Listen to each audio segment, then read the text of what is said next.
नमस्कार, बड़ी खबर में आपका स्वागत है। मैं हूं नगमा। दिल्ली पुलिस के स्पेशल सेल ने त्योहार पर गड़बड़ी करने की साजिश रच रहे एक बड़े आतंकी गिरोह का भांडाफोड़ करने का दावा किया है, जिसमें कुल 6 लोग गिरफ्तार किए गए हैं। इनमें से 2 कहा जा रहा है कि पाकिस्तान से ट्रेनिंग लेकर आए हैं। पुलिस का कहना है कि ये लोग न पकड़े जाते तो त्योहारों के मौसम में गड़बड़ करने की इनकी साजिश कामयाब होने का खतरा था।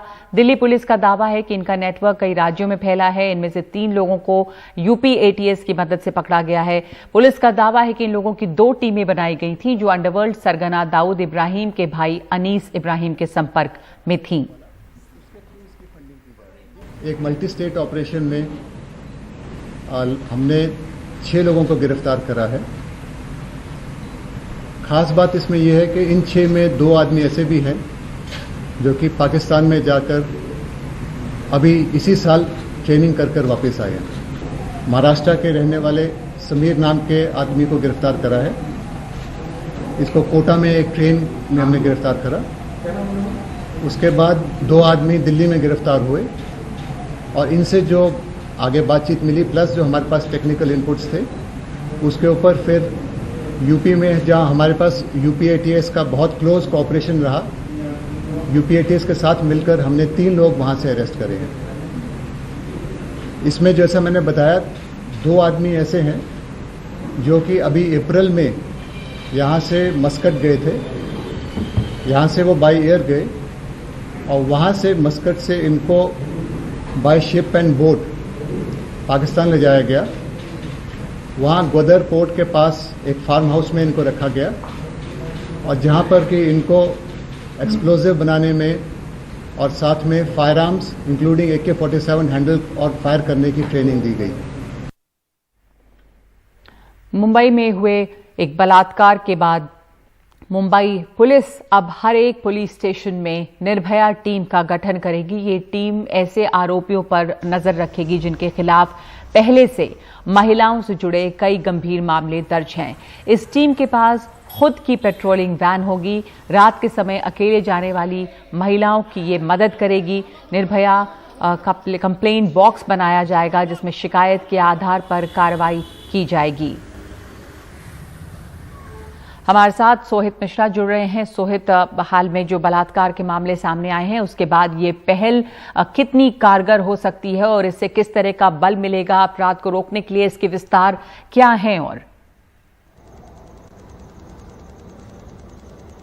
बिल्कुल जी, देखिए, अगर मुंबई की बात करें तो मुंबई को काफ़ी सुरक्षित माना जाता है। रात के समय भी कई महिलाएं यहाँ से अलग अलग जगहों पर काम करती हैं और कहीं ना कहीं नाइट लाइफ की भी बात की जाती है। लेकिन जिस तरह का ये बलात्कार का मामला सामने आया, उसके बाद सुरक्षा को लेकर सवाल उठने लगे और इसी को देखते हुए न केवल अब ये तय किया गया है कि हर एक पुलिस स्टेशन में अब निर्भया नामक एक दस्ता बनाया जाएगा, बल्कि इसके अलावा एक 11 पॉइंटर्स भी जारी किए गए थे सुबह, जिसके बाद इसे जारी कर दिया गया है। अगर निर्भया दस्ता की बात करूं मैं, तो उस दस्ते में एक PSI या ASI रैंक की एक महिला अधिकारी होगी, एक महिला और एक पुरुष कांस्टेबल और एक ड्राइवर शामिल होगा। तो इनकी खुद की एक पेट्रोलिंग वैन भी होगी और वो रात के समय भी अलग अलग जगहों पर मौजूद रहेंगी। इसके साथ ही एक जो और चीज किया गया है कि ऐसे कई लोग होते हैं जिनका एक हिस्ट्री रहता है, इस तरह के आरोपों से वो घिरे रहते हैं, बार बार उनका नाम आता है, उन पर ये नजर बनाए रखेंगे। जो अब तक के कई प्रेडेटर्स रहे या जो एक लिस्ट है इनके पास, उसे जारी किया जाएगा। कई सारे स्कूल कॉलेजेस में जाकर लोगों को डिफेंस जो होता है उसके बारे में सिखाना हो या फिर पॉक्सो एक्ट की जानकारी देना हो, ऐसे कई सारी चीजें उनकी ओर से की जाएगी। और एक चीज जो किया गया है जो काफी अहम है, वो यह है कि निर्भया कंप्लेंट बॉक्स की शुरुआत की गई है, जिसमें अगर किसी की कोई शिकायत करता है तो उस पर जल्द से जल्द कार्रवाई की जाएगी। ये इसलिए किया गया क्योंकि हाल ही में मुंबई से सटे उल्लासनगर में भी एक बलात्कार हुआ था और उसमें जो पीड़िता थी वो घंटों तक एक पुलिस स्टेशन से दूसरे पुलिस स्टेशन जा रही थी, कोई उनकी शिकायत दर्ज नहीं कर रहा था। 2 पुलिस स्टेशन ने उन्हें मना कर दिया था शिकायत दर्ज करने से। तो इस तरह से जो चीजें सामने आई हैं, उसे देखते हुए कई सारे कदम उठाए जा रहे हैं। इसके अलावा और भी कई सारी चीजें हैं, जैसे कि इन्हें स्पाई कैमरा दिया जाएगा कुछ लोगों पर नजर रखने के लिए जिनके ऊपर बार बार ऐसे आरोप लगते हैं। तो पुलिस की अगर बात करें तो कहीं ना कहीं वो सख्ती दिखा रहे हैं और ये तब हो रहा है जब सोमवार को मुख्यमंत्री उद्धव ठाकरे ने एक बैठक की थी और इस बारे में चर्चा की थी। जी हाँ, धन्यवाद आपका सोहित। ये एक बड़ी पहल है, इनको सशक्त किया जा रहा है और महिलाएं शिकायत दर्ज करा पाएं, इस पर कार्रवाई हो, इस नियत से ये सेल बनाए जा रहे हैं ताकि और सुरक्षित हो मुंबई और आसपास के इलाके। और खबर अब उत्तर प्रदेश की। पश्चिमी उत्तर प्रदेश के शहरों में डेंगू का कहर बढ़ता जा रहा है। सारे प्रशासनिक दावों के बावजूद बच्चों की मौत यहां पे हो रही है। फिरोजाबाद से हमारे सहयोगी सौरभ शुक्ला की ये रिपोर्ट।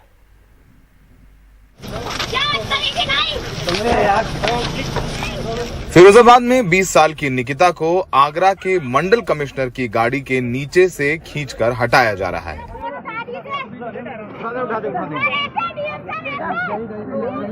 निकिता की चीखें रुला देने वाली हैं।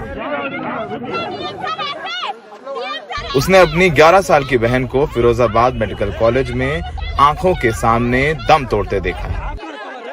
निकिता का आरोप है कि अस्पताल में उसकी बहन को सही इलाज नहीं मिला। दोपहर सोमवार शाम जब आगरा के मंडल कमिश्नर और फिरोजाबाद के जिलाधिकारी मुआयना करने पहुंचे तो निकिता का गुस्सा फूट पड़ा। सर अभी खत्म हो जाएगी क्या? नहीं, आपको फोन किया था, क्या करवा रहे हैं? उस पर 80 स्टेज में ट्रीटमेंट कराइए, आप जाएंगे नहीं? हटिए। क्या आप सही की नहीं? तुम्हें यार अरे एक दिन में 3 से 4 बच्चे खत्म हो रहे हैं डेली। यहाँ के सारे डॉक्टरों को डिस्चार्ज कराया जाएगा अब भी, और डीएम को तुरंत अभी आना पड़ेगा। अभी आएगी डीएम, जोड़ दिया वहाँ पे। फिरोजाबाद मेडिकल कॉलेज के मुताबिक निकिता की बहन को डेंगू था और लाख कोशिशों के बाद निकिता की बहन को बचाया नहीं जा सका। देखिए, वो पेशेंट हमारे पास कॉम्प्लिकेटेड डेंगू करके आई थी और उसमें लिवर वगैरह काफ़ी इनलार्ज था। उसमें एब्डोमेन में काफ़ी फ्लूइड भरा हुआ था। अल्ट्रासाउंड में प्लूरल इफ्यूजन भी था उसको, और उसका ट्रीटमेंट चल रहा था। उसकी प्लेटलेट काउंट जबकि आज भी 70,000 थी उसकी, लेकिन एकदम से उसके अंदर एक कॉम्प्लिकेशन ब्लीड वगैरह हुआ होगा और तुरंत हमें उसको वेंटिलेटर पर लेना पड़ा। और वेंटिलेटर में लेने के बाद ही उसका पूरा ट्रीटमेंट हमारी पूरी टीम ने किया, लेकिन हमें खेद है हम उसको बचा नहीं पाए। देखिए, अब किसी के यहाँ कोई डेथ हो जाए तो उस समय उसके लिए दुखद होता है, तो इसमें मैं कुछ नहीं कहना चाहूँगी। ये बीमारी थी ऐसी और उसके अंदर सीवियर कॉम्प्लिकेशंस थे। फिरोजाबाद मेडिकल कॉलेज में बुधवार को 6 साल की वैष्णवी की मौत हो गई। एम्बुलेंस में रखे शव को वैष्णवी की दादी छोड़ नहीं पा रही। दादी की चित्कार ने अस्पताल के बाहर सबको भावुक कर दिया।